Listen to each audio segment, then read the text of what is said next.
5 times. Mike Tyson. Truly snapped inside the ring. No explanations, just the continuous, ready-to-narrate text. 1. 6 Claude responded, "There is a photograph taken in the third round of a fight that should not have gone 3 rounds. There is a photograph taken in the third round of a fight that should not have gone 3 rounds." In it, Mike Tyson's face carries no expression.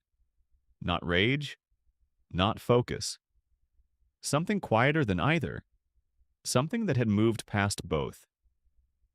Every fighter who ever stood across from him described the same thing. Not the power, the eyes. The moment when the man behind them went somewhere else. The trainers had a name for it, privately, carefully. They called it the switch. No one fully understood what triggered it. What they understood was what came after. Mike Tyson fought professionally for 20 years across 60 fights. In that span, he knocked out 44 opponents. He earned, by various estimates, over $300 million.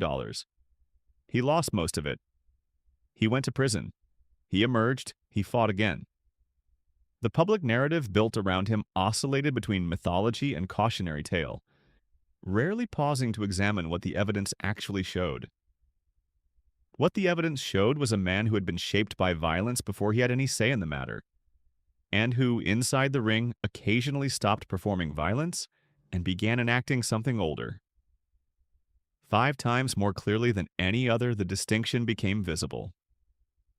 November 22nd, 1986. Trevor Berbick fell 3 times in the second round. That is not unusual in boxing. What was unusual was the way he fell.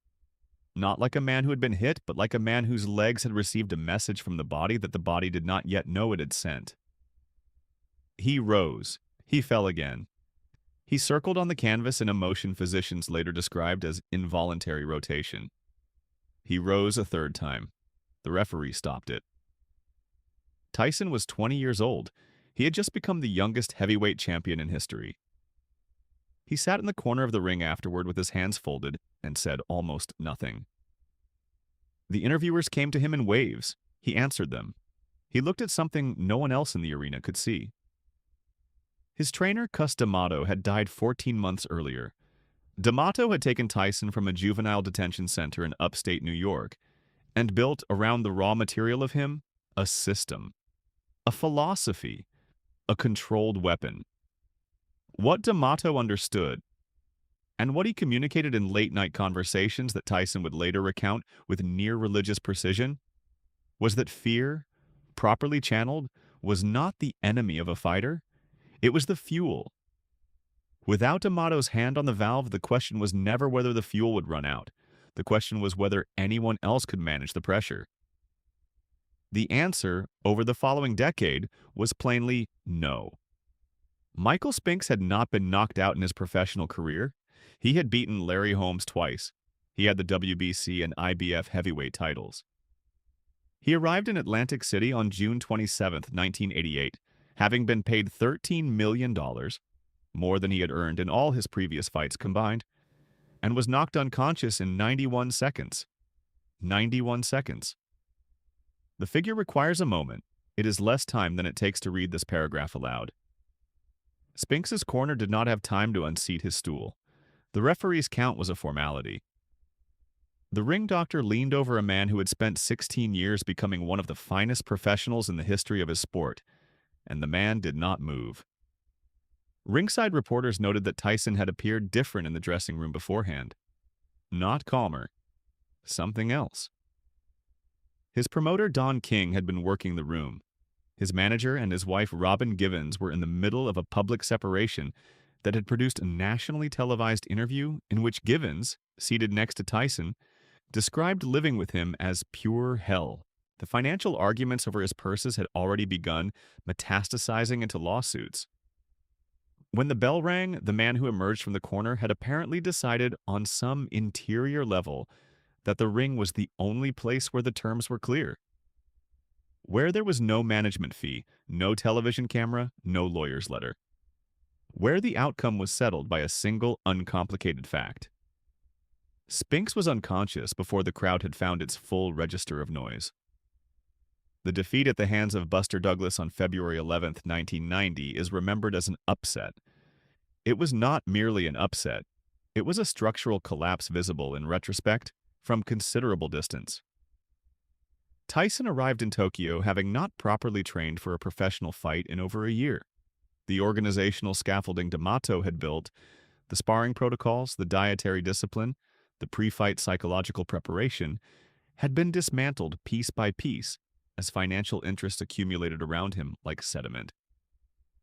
His advisors had concluded that Tyson's aura alone was sufficient preparation against an opponent the Las Vegas bookmakers had placed at 42-1 odds.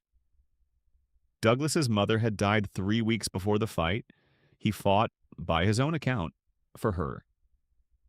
Tyson arrived in the condition of a man who, in the absence of meaningful opposition or personal structure, had stopped arriving anywhere in particular. He was knocked down in the 8th round. He rose. He was knocked out in the 10th. On the canvas, he searched with his gloves for his mouthguard and attempted to reinsert it. An image so strange and so human that it cut through the shock of the upset and landed somewhere deeper. It was the first time the public saw, without ambiguity, what happened when the pressure had no valve and no direction. What happened was nothing. The switch didn't flip. The engine simply stopped. The bite is the thing everyone remembers. The bite is not the story. By June 28, 1997, Tyson had returned from a 3-year federal prison sentence. One he maintained throughout his life was unjust, and one which did something to the architecture of his public psychology that cannot be precisely measured. He had fought Evander Holyfield 7 months earlier and lost by technical knockout in the 11th round. It was the first time he had been stopped in his career. He had been headbutted during that fight, a legitimate foul that opened a cut above his eye, and believed it was intentional. The Nevada Athletic Commission ruled it accidental. The rematch was held before 36 million pay-per-view households. In the 3rd round, Holyfield headbutted him again. Same location, same eye. The referee deducted 2 points from Holyfield. The fight continued. At the next clinch, Tyson bit off a portion of Holyfield's right ear. He spit it onto the canvas. The arena erupted. In the ensuing chaos, Tyson lunged toward Holyfield's corner. It required multiple officials and security personnel to contain him. His face in those seconds carried the same expression as the photograph from the fight that should not have gone 3 rounds. Not rage. Something past it. His license was revoked. His career as a legitimate championship contender effectively ended in that arena. He later expressed regret. He also, in separate interviews over several years, maintained that in his mind the rules of the contest had already been broken, that the bite was not madness but a kind of deranged reciprocity. Whether that logic holds is less interesting than what it reveals. That by 1997, the framework separating Mike Tyson, the boxer, from Mike Tyson, the man had worn to something dangerously thin.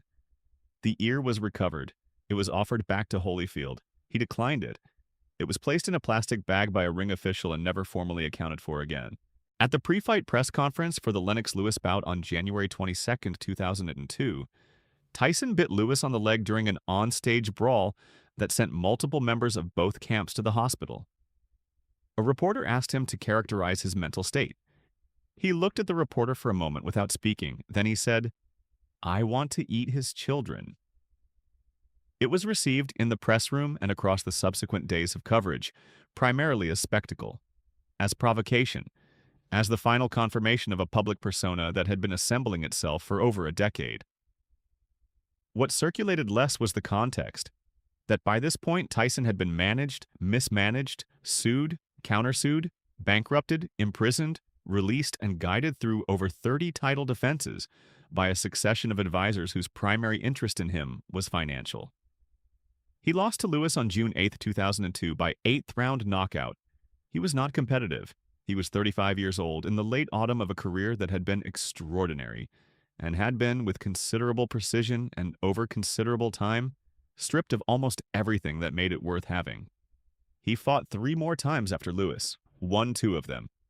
Then, midway through the 6th round of a fight against Kevin McBride, a journeyman from Clones, Ireland, whom he could not knock out. Mike Tyson quit on his stool. He said simply that he didn't have it anymore, that the fire was gone. He did not appear surprised. The central question about Mike Tyson is not whether he was the most physically devastating heavyweight of his era. The evidence is sufficient on that point.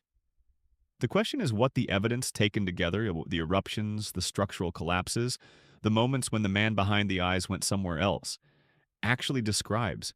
It describes a fighter who was built with extraordinary care and genuine love by a man who died before the work was finished.